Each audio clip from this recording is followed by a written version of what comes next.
Hey, good morning. My name is Cheney from Goldfinger Holdings. I'm the product manager of TestRay app inside Jira. Today, I'm going to talk about how TestRay AI features are working inside Jira. So in today's micro webinar, I'm going to cover how to enable TestRay AI features inside TestRay after installing Storm AI. And also I will show you how to install Storm AI jar file into your Jira server. And then I will demonstrate how major TestRay AI features, for example, requirement generation, requirement breakdown, and test cases generation are done within TestRay. And if you have any question, I will give you 1 or 2 minutes. At the end of this webinar, you can just go ahead and ask. I will try to answer your questions. Okay. First of all, let me introduce how TestRay AI feature is enabled. To enable TestRay AI features, here, if you go back to your Jira server, you will see there's a Storm AI menu. Actually, this menu or this page is only available after TestRay version 12.0 and newer version. Okay, so by default, this page, the configuration page, is blank without anything. You have to install a separate Storm AI app, which is created by our Goldfinger Holdings. So once this plugin is installed, then you will see the configuration page and configuration options are available from TestRay configuration page. So first of all, let me give you a brief introduction about what is Storm AI. So Storm AI for Jira is a Jira app produced by Goldfinger Holdings company, and it will work as a connector between TestRay AI features and AI service provider. So it will activate TestRay AI power features. So once it is installed, and then you are able to move forward to TestRay to configure all AI features. So those features will be enabled. So it will include 3 parts for now. First is to generate requirements with AI. The second part is to break down complex requirements from an existing requirement. And the last part is to create test cases automatically via AI feature. So if you want to try our AI features, please go to this Alaska Marketplace, search Storm AI for Jira app, and then you will see a button, get it now. Once you click on that, it will launch a downloadable page with a jar file. You can download the jar file to your local, or you can reach out us from our testray.com Storm AI page. You see here, you can either book a demo or contact Team Storm in order to get the Java and the license. Okay, so I have already downloaded the Java in my local. So let me demonstrate how the Storm AI app can be installed on your server and how the AI configurations can be done inside TestRay. So let's go to my Manage Apps page. You can just go to Manage Apps from your Jira server. Make sure that you have already installed TestRay, because that is a primary app to provide the AI capabilities or AI features. So then you see here, we have Storm AI, and it will give you some information. You need to install Storm AI app first. Then you just go to Manage Apps, and then click on this Upload App. Make sure that you have already downloaded your jar file on your local. So let me just upload app, choose the file, and then here I have the jar file already downloaded from the page I just mentioned. Okay, now open it and upload. It will be installed very easily.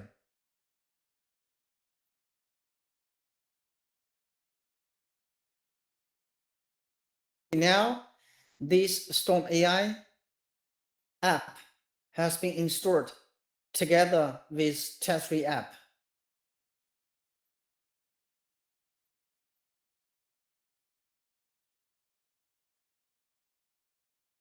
See here, Storm AI for Jira.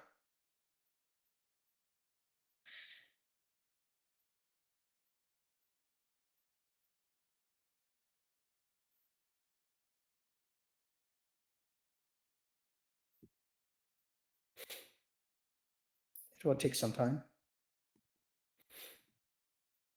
Let me refresh the page directly.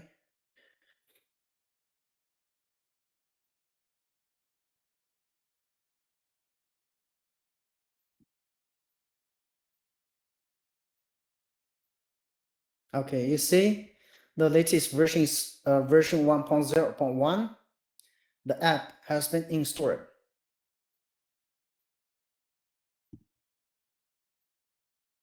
Let's wait a couple of seconds to load the page. Sometimes once you install any apps, it will happen that once the app is installed, it will take several seconds or minutes to load the data.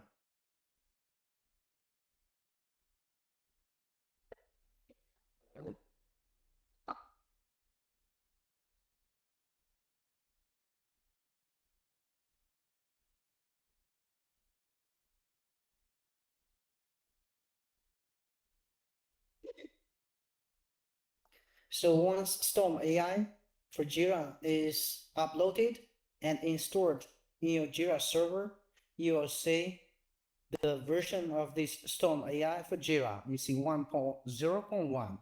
As I mentioned previously, so TestRay app must be newer than 12.0.0.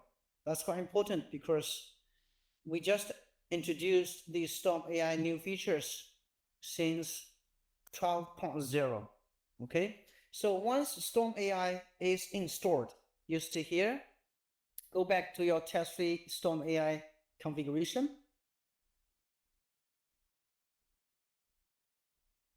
The button will be enabled. Now, if I click, then you see here, the configuration options are available now. So, and then if you go back to Storm AI app to check, you see the TestRay app has been registered inside Storm AI, means the communication between TestRay AI feature and AI service providers will be established. Okay, go back to Storm AI again. First of all, you need to configure which project you want to use or TestRay AI features. For example, for me, I have a couple of TestRay enabled products, but I want to just enable my AI features for e-store project and flight reservation system, and then add it. So any TestRay projects which are not in the list will just work as a normal TestRay project. You will not see any TestRay features.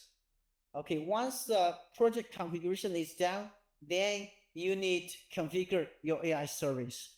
Please note that for now, we support 4 types of AI service providers like Google Gemini, Google Vertex, OpenAI, and Azure OpenAI. First of all, you need to subscribe from those AI service providers to make sure that you have the correct subscription so that you can configure here. For example, for me, I have already subscribed. So let's try from this Google Gemini AI. I can give a name like Goldfinger Holdings, Google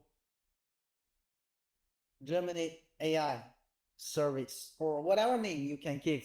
So the key is that you need to provide the API key you subscribed. Let me just give it, and you can either leave base URL and model name blank, or you can fill the one you want and then edit. You see now the Google Gemini AI service has been added in your configuration page. That means now you have a valid Google AI service which can be used by TestRay AI features. Let's just configure one of them. Actually, you can configure multiple of them.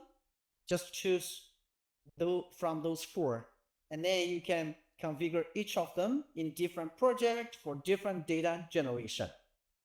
Okay, now let's go back to my TestRay project to see what kind of features we have there for AI.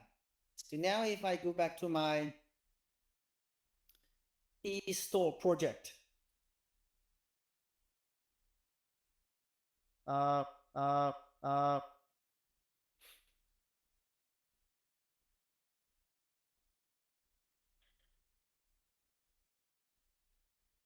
and this project actually has TestRay app enabled as well as AI features enabled. So there you will see we have a menu which is called AI configuration. Click on that. You can configure the prompt for each of your AI feature. So first of all, it is test case generation. First, you need to choose an AI service from here. You can configure in your Storm AI configuration, and then you can choose this service. So this service will be used during your data creation. So let me just choose just one AI Gemini AI service like this way. And here, we give you the flexibility to update the prompt to make sure that the output data be good for your organization or for your project background. Now let me save it. Okay, you see this configuration has been saved inside this page. Now we are good to use AI features to create data. First of all, I want to introduce the requirement creation part. Just go to requirements page here. You see, once the AI feature is enabled, you will see a small icon here with text AI, that is requirement generation. Click on that. It will launch requirement generation dialog box. You can actually, the import data could be a Confluence page you configure, or you can give some additional instruction, or even more, you have some documents, for example, text document or PDF documents with your requirement specification contents here. You can simply browse to that requirement document, for example, here for the add to wish list. Let me open it and then click on this generate requirements. Then in this case, actually, your requirement specification contents will be passed through AI to the one you have already configured. That is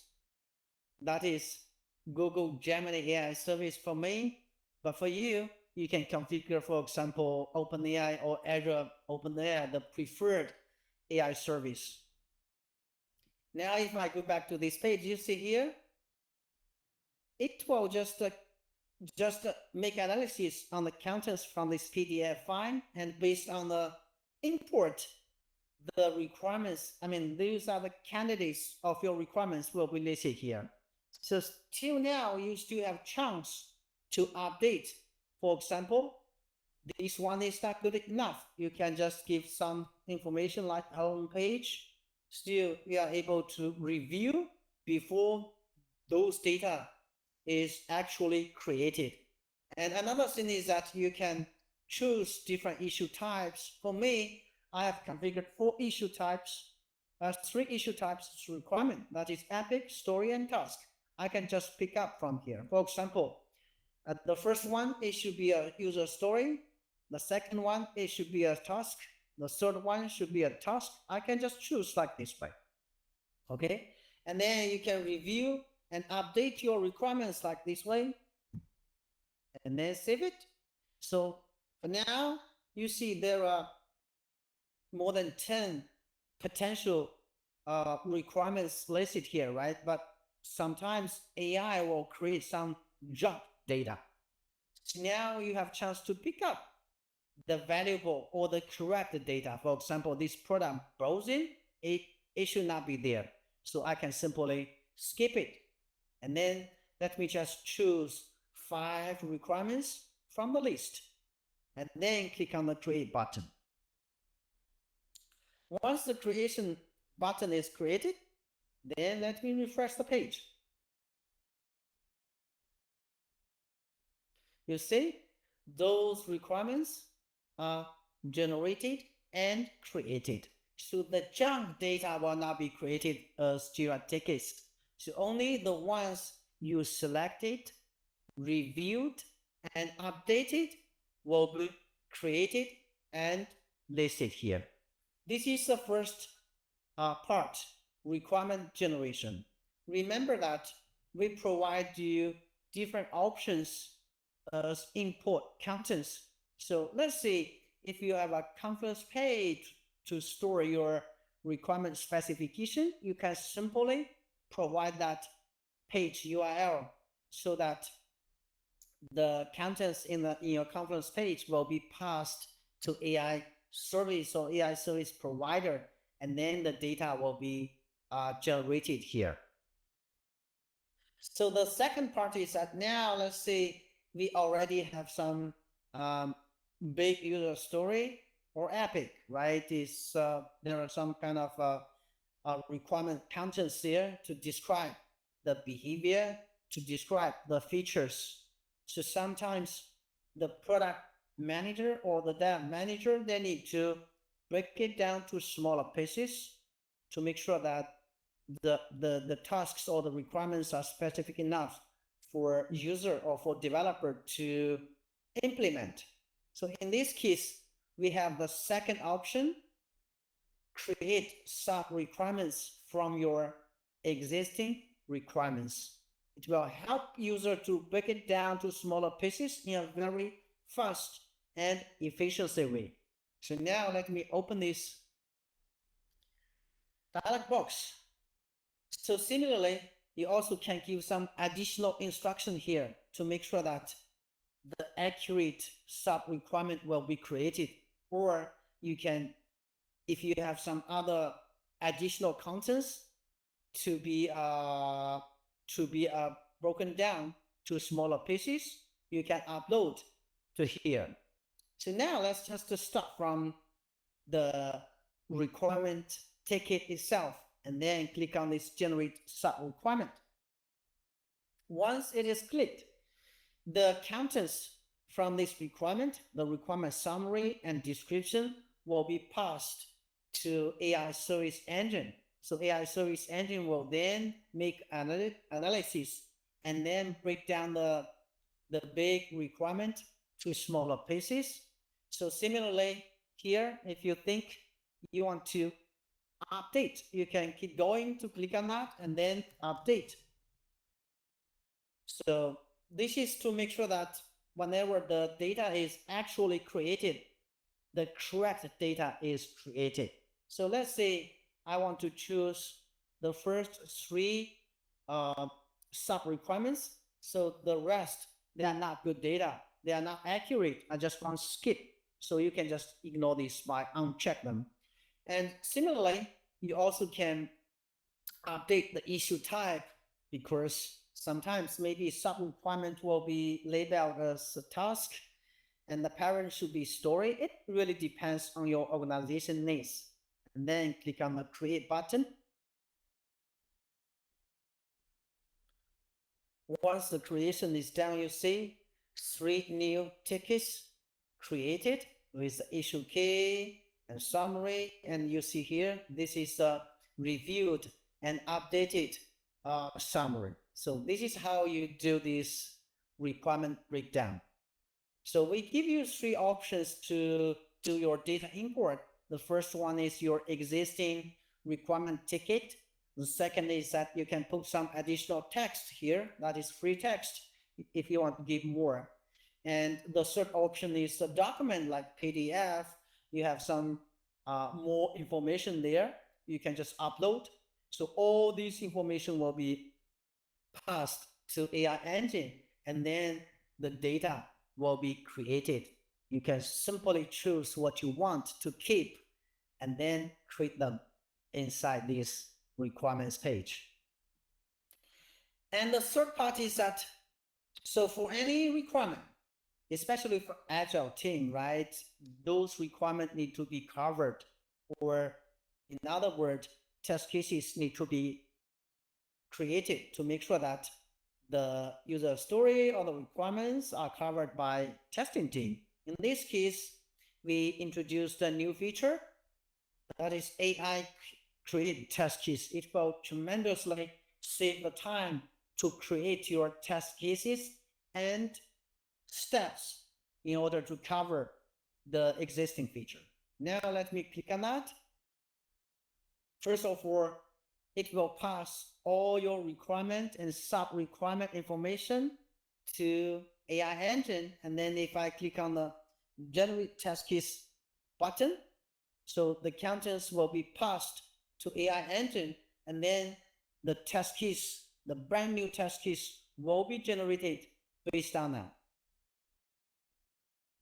So similarly, we have more options to give additional information. For example, you can add some additional text to make sure that the correct set of test cases be created.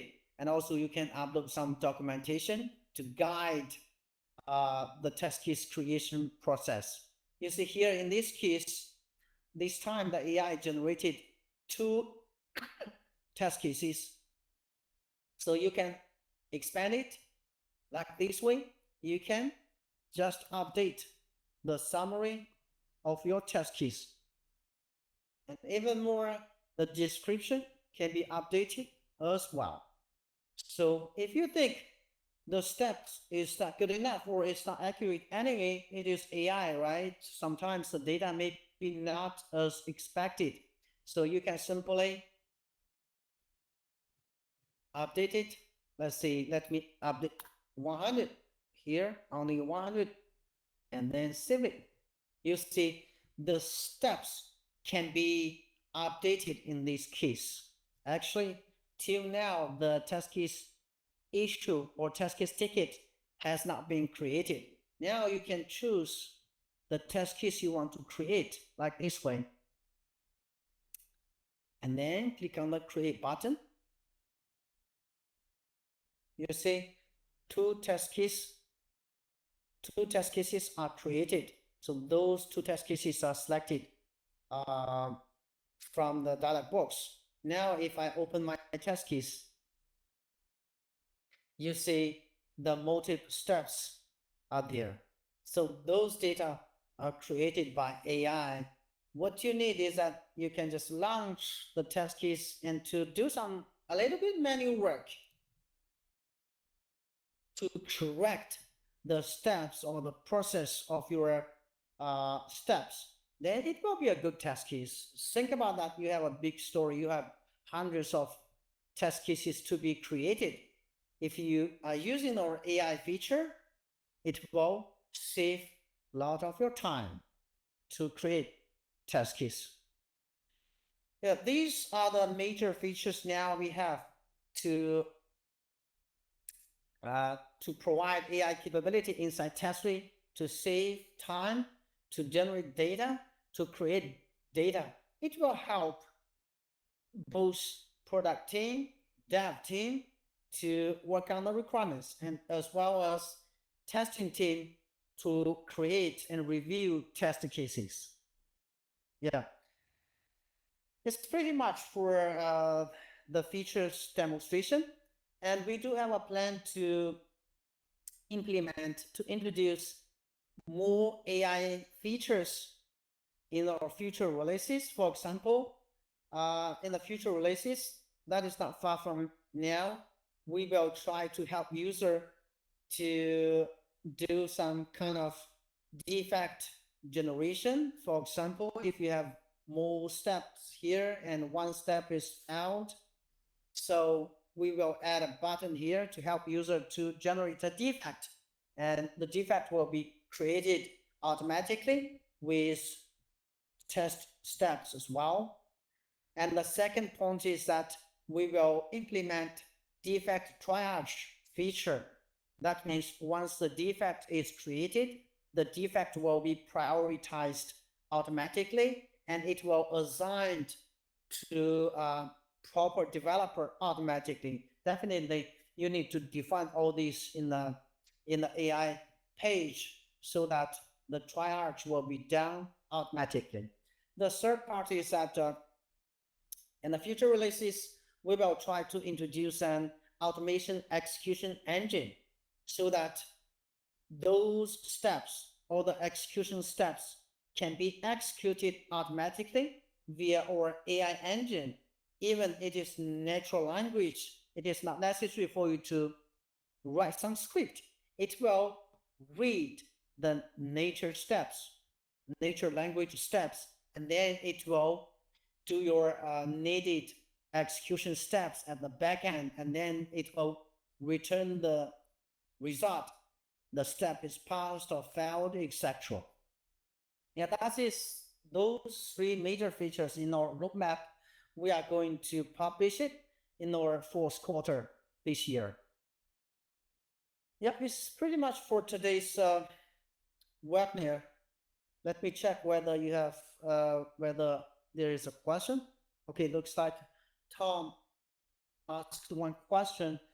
So is there any chance to refine or to review the data before those data is created?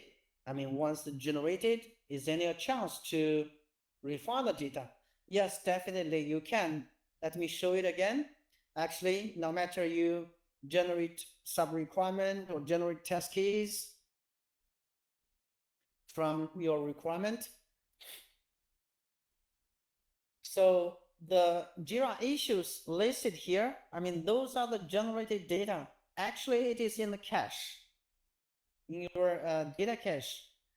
Actually, those data are not created at all till now in your database or in your server. You still have chance to make a decision what need to be updated, okay? Or whether this step is good enough, or if you want to refine it, you can just do it. And even more, you can decide which item or which data will be actually created inside your Jira. This is how it works. So my answer is that yes, before those AI generated data is going to be created inside Jira, you still can refine, you still can review, you still can update, and you still can decide which items or which data will be created. Okay, another question? Okay, looks like there's no question anymore. Okay. Thank you everyone. Thanks for your time. And if you are interested in our product, or if you have any question, feel free to reach out us to at sales@configurholdings.com. Again, thanks for joining, and I hope you have a great rest of the day. Thank you. Bye.